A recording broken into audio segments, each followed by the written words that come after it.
Seguidores del Sol del Centro, bienvenidos a esta cápsula donde tenemos un invitadazo de lujo como en cada ocasión, pero hoy estoy segura que vamos a aprender un montón y sobre todo que la vamos a disfrutar inmensamente. Nos acompaña el licenciado Eric Monroy, él es abogado. ¿Cómo está? Muy bien, muy agradecido con la invitación y aquí estamos a la orden.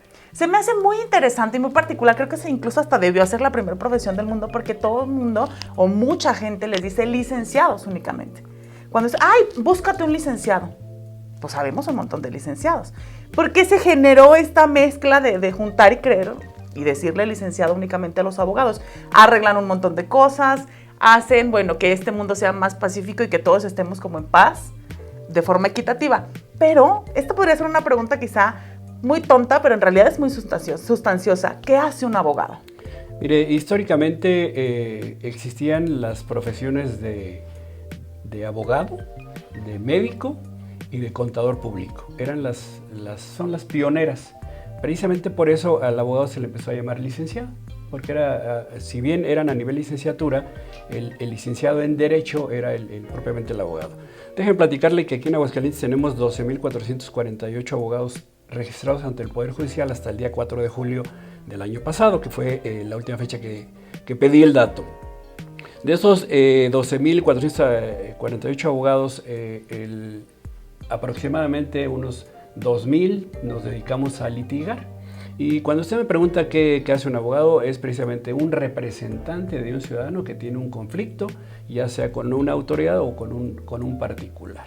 Y entonces es necesario que un abogado intervenga para resolver una controversia que se puede llevar únicamente de manera conciliatoria, o sea, extrajudicialmente, o que necesariamente en algunos casos hay que llevarlo ante un tribunal, ante un juzgado en la materia en que haya que actuar.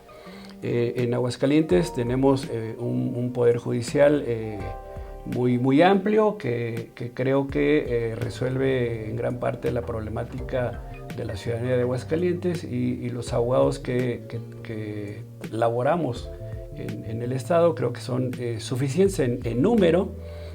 Hay que revisar si en calidad estamos al nivel que el Estado lo requiere y para eso las asociaciones, colegios y barras de abogados estamos trabajando mucho en profesionalizar a través de colegiarnos inicialmente y de especializarnos por materia. Aquí la intención es tener abogados especialistas en cada materia que no se dediquen a todas, sino que únicamente sean especialistas en una sola y eso tenga una respuesta a la ciudadanía que les satisfaga, por supuesto. ¿Cuál es la situación o el problema que más se litiga en Aguascalientes? Bueno, ahorita tenemos el gravísimo problema del divorcio. Creo que estamos alcanzando estándares alarmantes en ese tema.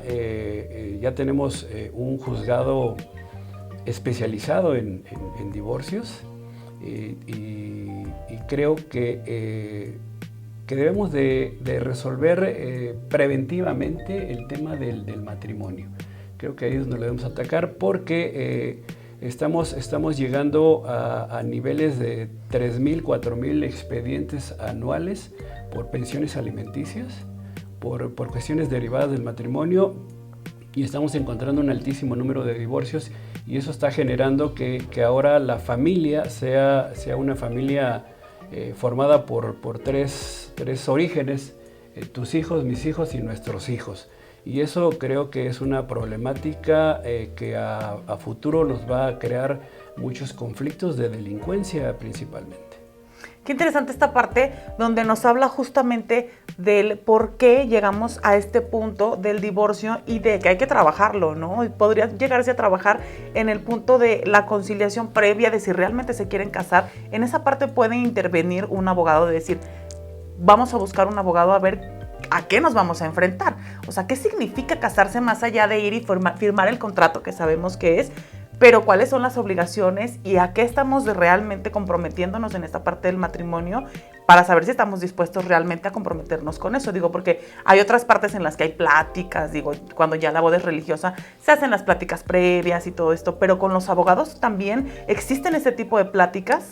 Mire, en materia civil sí hay pláticas prematrimoniales que se dan en el DIF y ya son de manera obligatoria. Son 3 pláticas. Hay una plática que se llama Derechos y Obligaciones del Matrimonio, que dura aproximadamente 1 hora, es una sola vez. Y finalmente, el derecho que es tuyo es mi obligación y viceversa. Pero en realidad el que tú platiques de derechos y obligaciones del matrimonio únicamente bajo el concepto del Código Civil me parece que es mínimo, y sí debiéramos de hablar de muchas cuestiones legales que se derivan del matrimonio, que es un contrato, como cuáles, que el establecimiento de la sociedad conyugal o de la separación de bienes, cuáles son los efectos que tiene el que te cases de una manera o que te cases de la otra, el que tú tengas contratos de crédito con empresas o con personas, también qué derecho te causa a ti, qué obligación te causa a ti. Y creo que en el momento en que nosotros hiciéramos una gran charla con los pretensos de matrimonio, encontraríamos que es una decisión que debe de pensarse no 2 veces, 3 veces, 4 veces, porque es un conflicto, el matrimonio es un conflicto. De por sí es un solo conflicto, porque el amor que tiene 80-20, 80 valores, 20 antivalores, es una lucha de todos los días.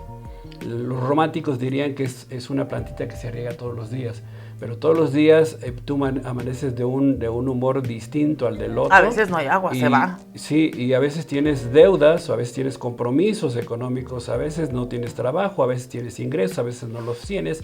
Y cuando tú no sabes todas las consecuencias que puede tener eso, es cuando la decisión más fácil de decir, bueno, tú por tu lado y yo por el mío. Y eso es lo que estamos encontrando ahora. No estamos atendiendo preventivamente esas consecuencias del matrimonio, y creo que sí debemos de ser mucho más enfáticos en difundir derechos y obligaciones del matrimonio, en que esa plática que ahora es obligatoria para celebrar el matrimonio sea no de 1 hora, que sea de 1 semana, de mucho más tiempo, para que todas las dudas salen, porque me tocó alguna vez dar esa plática. El crédito Infonavit, si es mío, si es tuyo, si es de los dos, quién paga, quién no paga, esas cosas que son cuestiones legales, las debemos de puntualizar muy, muy exactamente, para que en el momento en que empiecen a haber conflictos entre el matrimonio, sepan a dónde tienen que llegar. El hecho de que lleguen con un abogado para tramitar un divorcio me parece que es una medida extrema que debiera ser la última. Antes debieran de agotar otros mecanismos, el de conciliación, el de mediación, el de información, inclusive para saber si puedes llegar hasta allá o no. Bueno, hay carencias en general sobre la negociación que sabemos hacer cada uno de nosotros, y que es el primer vínculo que hay en el matrimonio, ¿no? La negociación, y que yo creo que por eso también recurren tan rápido a los abogados para disolver el matrimonio. Es bien interesante esta parte, digo, creo que le tenemos además mucho miedo a los abogados, ¿no? Como que hablan complejo, dicen cosas raras, pero en realidad es más sencillo y muy nutritivo. Por ejemplo, esta parte de que el contrato sea por bienes separados o mancomunados. ¿Qué realmente significa eso? ¿Y cuál es la conveniencia? Porque lo llevamos mucho, siento, o por lo menos lo he visto en la sociedad, mucho por la parte romántica precisamente, ¿no? Creo que la información nos debe de llevar a tomar una decisión buena para ambas partes. Si yo te digo que la sociedad conyugal se constituye con los bienes que se adquieren a partir de la fecha del matrimonio, eso significa que si tú tienes tu carrito, tu casita, tu departamentito, ese es tuyo. Ese no entra en la sociedad conyugal, salvo que haya una capitulación donde tú expresamente digas que esos bienes también los quieres incorporar a la sociedad conyugal por el amor que le tienes a la otra persona. Si es por separación de bienes, los bienes que se adquieran son de quien los adquiera, de quien esté en nombre de la factura, no de quien los pagó, sino de la factura que diga está en nombre de X o de Y, él es el dueño. ¿Por qué es importante saberlo? Porque luego en el matrimonio, previo al matrimonio, todo es dulzura, y resulta que cuando te casas no sabes exactamente con quién te casaste, que si este había dejado de tomar, ahora toma, que si este pedía prestado, no pedía prestado, ahora pide prestado, que ahora le debe a fulano, a mengano, perengano, y entonces ponemos en riesgo los bienes de la sociedad conyugal. Entonces, ¿qué es lo recomendable desde mi punto de vista como abogado? el matrimonio por separación de bienes, para que cada uno de los cónyuges sea responsable de sus compromisos económicos principalmente, que ponen en riesgo una parte del patrimonio, no todo el patrimonio, porque el patrimonio que uno va construyendo en el matrimonio es para finalmente, románticamente hablando otra vez, es para los hijos, son los beneficiarios de ese patrimonio, porque son los que van a vivir en una casa bien bonita y van a tener un carro nuevo para poderse pasear y van a tener viajes, en fin. Entonces, ¿qué es lo que creo? Que sí debemos de ser muy cuidadosos de tomar esa decisión sin que el otro se sienta agraviado si decido proponerte que sea por separación de bienes, porque finalmente es una protección que yo necesito para mí y para mis hijos. Si la tomamos por sociedad conyugal, estamos protegidos los dos y también nuestros hijos, pero ahí debemos de hacer un acto de justicia y pensar si realmente sí voy a proteger el patrimonio, si no voy a meter en problemas más adelante, porque además la vida son problemas todo el tiempo, ¿no? Uno siempre sueña con una vida muy feliz, como las princesas y los príncipes, pero no siempre sucede.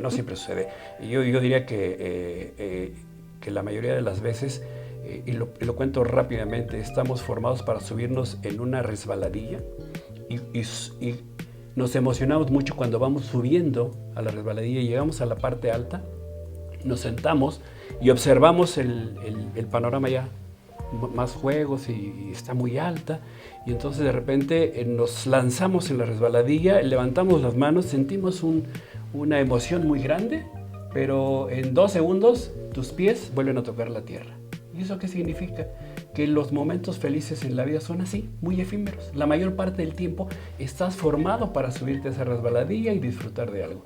¿Qué disfrutas? El día de tu boda, el día del nacimiento, el día que te dicen que estás embarazado, el día del alumbramiento de tu hijo, y tú dices, en tu vida vas a tener 10 cosas bonitas que vas a disfrutar mucho, pero la mayor parte del tiempo va a ser una rutina de estar formadito a ver cuándo te toca. Hay una parte que me gustaría resaltar de el proseguir, ¿no? Después del matrimonio vienen los hijos, luego llega la separación y hay muchos casos en los que los hombres pues, se desaparecen, ¿no? Muchas mujeres dicen, yo ni le voy a buscar, ni le voy a pedir nada, ni porque yo puedo sola, y en que ahora incluso se les llama, pues, las mamás luchonas, ¿no? Que hacen su trabajo solas y que todo esto, y que a lo mejor está muy discriminado y lo decimos con burla. Pero ¿qué tanta facultad real tiene la mujer para poder solicitar al hombre? Porque además en la cantidad de artimañas, les pasa a mis amigas algunas, ¿verdad? La cantidad de artimañas, no, pues es que registra que gana 4,000 pesos y me da 500 pesos casi que al mes. ¿Qué facultades reales tiene una mujer de verdad poder conciliar y tener una buena manutención para la criatura? Bueno, el derecho a gozar de alimentos está en la medida de quien los puede otorgar y de quien los puede recibir. Históricamente los hombres siempre han evadido esa responsabilidad y actualmente creo que la evaden con mayor eficacia, y es un problema para las madres de familia al andar buscando al padre de sus hijos para que otorgue una pensión. Desafortunadamente los patrones se prestan mucho en ocasiones a registrarlos con un salario menor al que realmente tienen. Pero creo que lo que tenemos que hacer es una investigación muy, muy efectiva sobre los ingresos que tenga una persona para que otorgue alimentos a su esposa si lo necesita, si lo requiere, si lo acredita, y a los hijos que no tienen en este caso ninguna culpa. Existe penalmente una figura que se llama incumplimiento de obligaciones de asistencia familiar, que aplica cuando se acredita que quien tiene la obligación de otorgar los alimentos no los otorga y evade esa responsabilidad, abandonando el trabajo, escondiéndose, cambiando de trabajo cada rato y no cumple. Bueno, la ley permite que esa persona pueda ser privada de su libertad y responda por el pago de esos alimentos que en algún momento un juez de lo familiar ha determinado. Lo normal es que un juez determine, hay porcentajes, es un criterio muy personal de cada juzgado. Yo le diría que el mínimo que se otorga sería como el 25% de los ingresos que tenga una persona para un hijo. Cuando ya son 2 hijos aumenta ese porcentaje, y en la medida en que son más hijos aumenta ese porcentaje. Entonces creo que sí, los abogados tenemos una labor muy de investigadores para encontrar a quien deba de cumplir con esa obligación y apoyar a quien lo deba de recibir, normalmente son mujeres, hay pocos varones, porque creo que esa gran responsabilidad de alimentar a tus hijos no la podemos evadir simplemente por un pleito de 2 que perjudica a terceros. Por último, yo creo que dentro de los grandes personajes que hay en Aguascalientes se encuentra usted. ¿Nos podría contar cómo fue que decidió que quería estudiar para ser abogado? Mire, yo creo que es tradición en Aguascalientes que los abogados estudien la carrera que estudiaron sus padres. Yo lo veo aquí hay familias donde abuelito, padre, hijos y nietos son abogados. En mi caso no lo es así, en mi familia no hay abogados. Soy el primer abogado de la familia y lo soñé desde que tenía yo como 10, 11 años y lo soñé desafortunadamente por un evento muy triste. Hubo algún tipo de violencia familiar, no entre mis padres, sino con algunas personas, y entonces yo vi muy indefensa a mi madre, y entonces dije, yo tengo que hacer algo por defenderla. Yo era muy chiquito, pero entonces desde ese momento siempre tuve muy claro que quería ser abogado para ayudar a los demás. Creo que quienes me conocen saben que lo hago con mucho entusiasmo, con mucha pasión, que me encanta hacerlo. Si bien sí vivo de mi profesión, también es cierto que hay muchos asuntos que uno lleva por ayudar a los demás. Es mi caso. Conozco a infinidad de número de abogados que hacen lo mismo, porque creemos que la abogacía es una vocación, es de defender, de ayudar, de apoyar a la ciudadanía que lo necesita. Hay muchos casos en que tenemos que actuar de esa manera y no buscar el lucro ni el beneficio de otra índole, sino debemos de ser buenos ciudadanos principalmente. Creo que la abogacía es una profesión que nos da para eso, que nos hermana mucho a los abogados y que además nos da una visión muy personal de ayuda a quien lo requiera. En este caso yo me siento muy orgulloso de ser abogado y seguramente seguiré trabajando en apoyar causas ciudadanas. Presido algunas asociaciones civiles,